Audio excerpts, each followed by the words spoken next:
Thank you for staying with us. Promising news as Prime Minister Alan Chasney reveals that 6 more courtrooms are currently being built on site and in conjunction with the new Castries Police Headquarters. This, he says, will help bring the numbers of backed-up homicide cases down. We are in discussions about bringing in more judges in, but I can't bring more judges in until I have physical space to be able to do them. Now, you recall when I came in as Prime Minister, not even 1 week in office, and I got a briefing and understood how bad things were, because I knew they were bad. I didn't know they were that bad. And I was prepared to offer the Ministry of Finance building to be able to house the courts.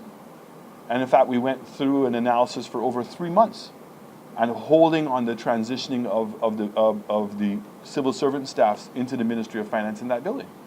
So I was heartbroken when the decision was made not to do that, because that set us back a couple of years until we can get proper courts in. So the new police headquarters that's going to be built near the old prison will include 6 courts, and primary 4 criminal courts. The Caribbean community remains united in its desire for peaceful resolution to the crisis in Venezuela. Underscoring that point, the Prime Minister of St. Lucia, Alan Chasney, said, despite the differences on certain aspects of the issue, the community's guiding principles were supported by all member states. These principles, which the community reiterated in a statement on the situation in Venezuela, issued on Friday, are non-interference and non-intervention in the affairs of states, prohibition of threat or use of force, respect for sovereignty, the constitutional framework, human rights and democracy, and adherence to the rule of law. Prime Minister Chasney's view was supported by the host Prime Minister Dr. Keith Rowley, who stated that regardless to which group individual countries were aligned with, the interests of CARICOM remained central to the approach. In other news, success is no accident, and creating the environment for women to be successful happens through collaborative efforts by key organizations. A recently held women's forum facilitated by the Trade Union Federation and the Department of Labor looked to do just that. The forum offered its female participants the outlets to highlight how trade unions can better serve them. Solange Alfred reports.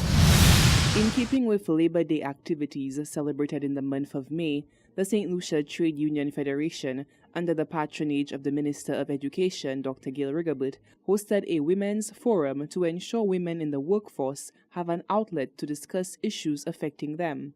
Trustee of the TUF, Yvonne Edwin, said the forum will work towards the improvement of women issues, as well as establishing creative ideas and changes needed within the workforce.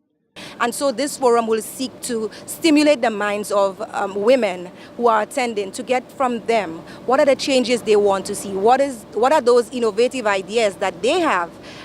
Knowing that women are visionary problem solvers, I think the forum would cause us women to speak on the issues and come up with positive way forward for our country and for the workforce of St. Lucia. Shedding light into the issues faced by women in the workforce was a legal consultant in the Department of Labor, Charlotte Mangal. She said the forum will provide both the trade unions and the Labor Department with a better understanding of measures needed to alleviate the growing list of issues highlighted by working women. Well, in the past, and I think it's ongoing issues that we have with women in the workforce with respect to their hours of work, the types of work that they do, exposure to various risks, because increasingly we have issues of occupational safety and health being brought to the fore. And generally, in terms of how women are dealt with in the workplace, their responsibilities, whether these mesh and whether we can put them together, whether it be as wives, as mothers, as well as workers, how do they balance these? And so it is a very good forum to have today for us to be discussing those issues, to hear it from the mouths of the women themselves, so that the trade unions can strategically place themselves to meet their needs and to look at issues, not necessarily, I mean, most of the time when you hear of the trade unions having their discussions, it's more collective bargaining in terms of increases in salaries. But there are other issues that affect women that we need to look at as well, which are not just the increases in the salaries, but in terms of the conditions, the accessibility to certain things to make them more productive workers in the society. And with that, if the trade union is strategically placed to do that, then the Labor Department would be in a better position to be able to deal with the issues that are brought to us. Meanwhile, giving insight into the members participating in the forum, Edwin said the opportunity will lend itself to creating the ideal atmosphere for women to learn through shared experiences. We have participants from all of our affiliate unions, so a representative from each. So we have in excess of 30 persons attending, 30 women, cross-section of the Labor Department and the affiliates unions that are represented under the TUF umbrella. What I believe is that a forum such as this, coming from persons, a lot of women here who have aspired to or have become leaders in their own right, it will give them an opportunity to speak to the issues that have affected them, what are the barriers, and what is that balancing act that they incorporate, what is that one balancing act formula that they can also share with other women here as to how they do it all, whether it's through their careers, relationship, work, studies. We know women, they do so much, and so this forum will get from us to share our best practices and come out with a better approach. The one-day Women's Forum was held at the Department of Fisheries, where key stakeholders from various unions on island were present. Reporting for Hot 7 News, I am Solange Alfred. Thank you, Solange. Prime Minister Alan Chasney is once again in the spotlight for his controversial opinion that young single mothers play a major role in the nation's crime situation. Prime Minister Chasney says, although the men who lay with the young girls must be held accountable, a lack of parenting skills from the young mothers ultimately leads to the rise in wayward future generations. What's the root cause of crime in the first place? Right? Which we believe, and I've said it on TV several times, is one of the lead ones is the number of young girls who are having children under the age of 18 and having children with different men, and that they are following the pattern of their mother and they're following the pattern of their grandmother.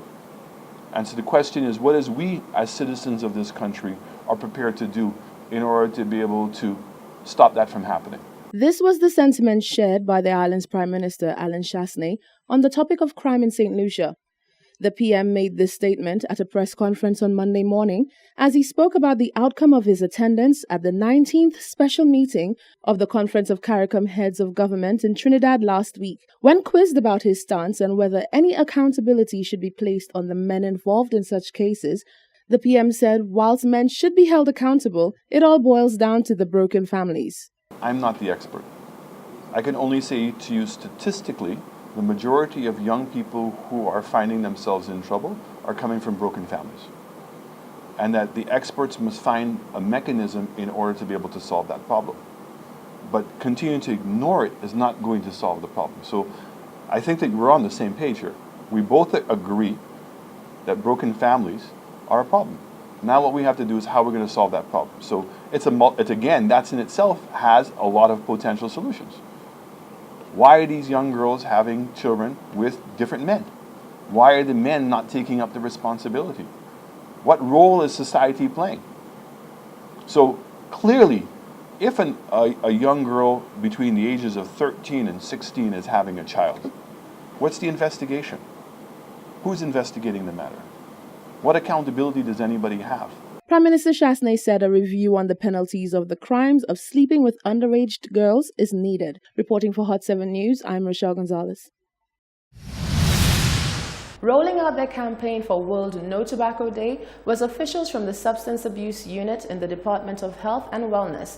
With 25% of teenagers from the age of 13 to 16 smoking, ministry officials are exploring numerous ways to curb what they say is an epidemic of youth smokers, with the issue demanding urgent attention. Solange Alfred gives us more details. Attention has been shifted to an issue which is said to be plaguing the island: smoking. Officials from the Substance Abuse Unit Department, as part of their World No Tobacco Day press launch held on May 7th, provided participants with an assessment of the damaging effects on younger and younger individuals engaging in the smoking of tobacco.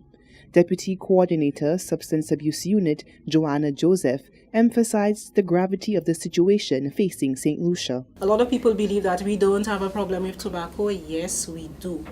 It is a very serious issue, and what we are noticing is that our young persons are starting to smoke and they are smoking at even younger ages. Our last global youth tobacco survey, which is an international survey for tobacco issues, of tobacco surveillance actually, indicates that up to a quarter of our young people, and these are very young people, ages 13 to 15, are already smoking. And out of that, almost 10% of them are smoking daily.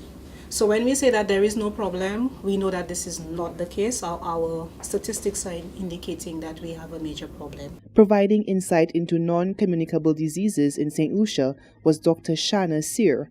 The panelist member highlighted the damaging effect tobacco smoke has on a body and the environment it creates for an individual to become susceptible to non-communicable diseases like diabetes, stroke, and cancer. In St. Lucia, 8 out of 10 persons, adult persons who actually die from chronic non-communicable diseases such as diabetes, cancer, lung diseases, and what we call cardiovascular diseases or heart attacks and strokes.